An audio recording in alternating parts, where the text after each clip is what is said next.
Hello, students of class 6. I have come again with the textual questions of this lesson, Uncle Ken. It is number 2, question number 2.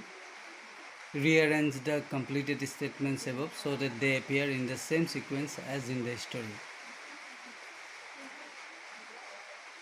So, this question I have left out for you to solve. You have to do it from here, from the previous question. So I am moving on to the question number 3. Complete each of the following sentences with the correct choice from the options given in brackets. Uncle Ken was 40 years old. Here 40, 60, 30 were the options. So 40 is the right one. Second one, he had sisters who doted on him, 2, 3, 4. So answer is 3. C. Ken was not willing to follow his sisters Emily and Beryl to England as he would have to walk there. Okay, England. D is Ken told the Maharaja that he had been to Oxford. Here options were University, Oxford, Cambridge. So Oxford is the right option. E is Uncle Ken was able to play tennis. Worse than the Maharaja. Worse than, it is the option. That is the right option. F. The Maharaja dismissed Ken from his job as a tutor because Ken beat him twice at tennis. So from these options, this is the right option. Now I am moving on to question number 4. Question number 4. Here is an extract. You will find that extract. I am terribly sorry, said Uncle Ken. It was just a fluke, Your Highness. The Maharaja accepted Uncle Ken's apologies, but a week later it happened again. Kenneth Clark won, and the Maharaja stormed off the court without saying a word. This is RTC, reference to the context type question, comprehension. So the answers I have written here.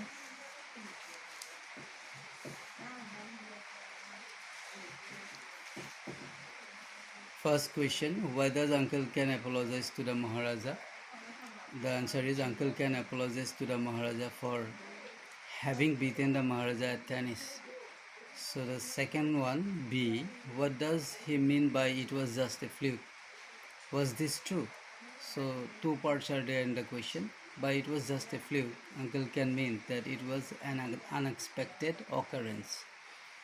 Second part, this was not true because by playing with the Maharaja's secretaries and guests, his tennis had improved and he could beat the Maharaja.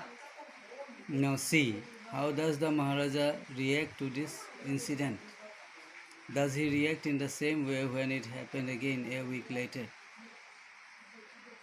Quote an expression from the extract to confirm your view. I have gone to the second part of the question. When it happened again, the Maharaja left the court angrily without saying a word. The next morning at the time of tuition, the Maharaja asked Ken to take a month's salary and not to come from the next day.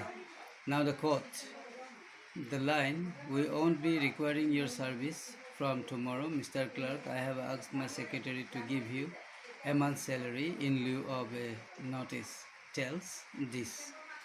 So now I am moving on to the last question of this comprehension, that is D. What happens to Uncle Ken as a result of this situation? Uncle Ken becomes jobless again.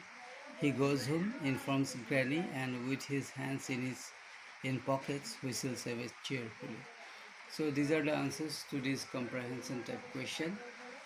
Hope you will write them in your notebooks and go to the next questions, see them, try to answer them if possible.